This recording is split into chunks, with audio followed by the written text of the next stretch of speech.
post-pregnancy workout plan for you. What to expect while you're exercising, all right? So the first thing is we're gonna go ahead and find a bench. I have a step by me, so I'm just gonna go ahead and sit on this lovely little bench and have my feet about shoulder width apart, put my hands on my hips, and I'm just gonna do a few rounds of Kegels here. So I'm just engaging the muscles around my pelvic wall, taking some nice deep breaths here. Shoulders are relaxed. If I wanna make this a little bit more challenging, I could balance on one leg. That'll also help strengthen my lower abdominal muscles. And you can go ahead and move to the opposite side. Just a couple rounds here, engaging those muscles around your pelvic wall. All right, so next we're gonna go ahead and move into bridges, floor bridges. So I'm gonna lie on my back. I'm gonna make sure that I can sort of graze my heels with my middle fingers. My arms are by my side, palms are facing the ground. My inhale, I'm just gonna go ahead and lift my hips off of the ground and just really squeezing and engaging my hamstrings and my glutes here, looking up towards the ceiling. I also have my lower abdominal muscles engaged. Make sure that your shoulders stay on the ground. Okay, so you're gonna just hold it here, or you can go ahead and do a few different variations where you just lower and you lift several times, okay? But you never, when you lower, you're never gonna take a rest at the bottom. You're just holding there just briefly, and you come all the way back up towards the ceiling. All right, those are our hip bridges. Next, we're gonna go into crunch beat, okay? So we're gonna go ahead and bring your arms alongside your ears, crisscross your arms so you can make sure that your head is nice and stable. I'm gonna bring one leg off the ground, then the other leg. So my right leg is gonna stay on top, hold here. Make sure my lower back stays pressing to the ground, and I'm just gonna crisscross 8 times, okay? And this is gonna help really engage those lower abdominal muscles, right? The ones that are just so hard to target. Now, if this puts a little bit too much strain on your lower back, what you can also do is place your hands underneath your hips, head stays off of the ground, and you can crisscross those legs. So a lot of different ways to modify. If this is also too much, you can go ahead and bring the legs a little bit higher. So everyone's gonna be at a different place, okay? So just choose what's gonna work best for your body, okay? All right, next we're gonna move into forearm plank. So you can interlace your fingers, walk your feet out, get the core nice and strong and engaged. Your feet can be about max distance apart, shoulders stay relaxed, eyes are forward. And you're just gonna hold right here. Now while you're holding here, make sure you're not holding your breath, right? Continue to breathe, all right? And make sure you're not swaying in that lower back, okay? Just holding right here. Now if you wanna modify this, you can always lower to your knees, holding right there. Or if you wanna make this more challenging, maybe you lift one leg off of the ground with the hips square, okay? So lots of different variations you can do to sort of adjust your workout. All right, now we're gonna go ahead and grab a stability ball.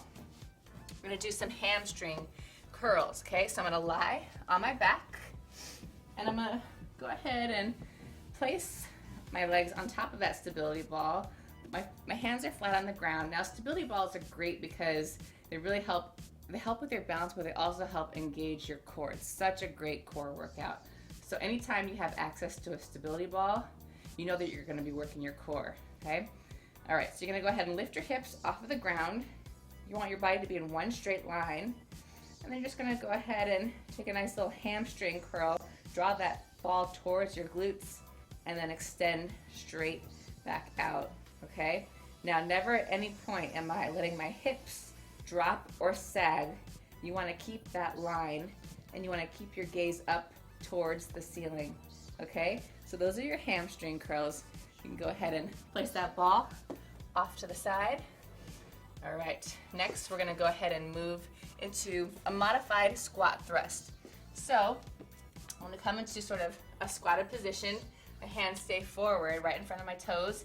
I'm gonna step my right leg back, step my left leg back, and then I'm gonna come right back to that squat position. And then I'm gonna go ahead and repeat that same sequence, just alternating legs, okay? Now, if you guys do burpees or have done burpees before, it's sort of a variation or a modification of your burpee, all right? So next we're gonna go ahead and come into wide stance deadlift, okay? So, grabbing my dumbbells, I have 10-pound dumbbells. My feet are nice and wide. My arms are right in front of me.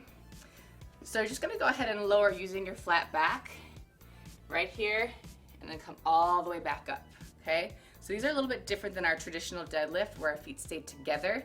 So the legs are gonna stay wide the entire time. My gaze is forward, then come all the way back up to stand, okay? So you should feel this not just in your lower abdominal muscles, you should feel this in your lower back. So we're strengthening all those tiny muscles around our spine, okay? Let's go ahead and put our dumbbells off to the side. We're gonna go into some push-ups, okay? So we've already done our forearm plank. Now we're gonna go into our high plank. So make sure the fingers stay spread to help protect your wrists. You stay on your toes, body stays in one straight line, and we're lowering our chest to the ground and pressing all the way back up. And again. So the ways that you can modify this, you can lower to your knees and do the exact same thing. Make sure the elbows stay pressing out to the side. Now, if you're feeling really strong and super advanced and you really want to challenge yourself, you can go ahead and come back into that plank position, and maybe you do a push-up on one leg, right? So you can lift your right leg off of the ground, keep that same sense of alignment, and come all the way back up, okay? So lots of different variations that you can try, lots of different options, all right? Next, we have walking lunges. Now, depending on how much space you have, you don't have to use the entire room. You could use your lunges to sort of stay in place. So what I'm gonna do is I'm just gonna stay in place for our walking lunges. I'm gonna step my right leg forward, and then I'm gonna step my left leg forward. Just alternating between each side, making sure my shoulders stay relaxed. Make sure that I have 90-degree angles, and making sure that I'm staying nice and tall. All right, and those are the 10 different things that you can do for post-pregnancy. I hope you guys enjoyed, and I'll see you next time.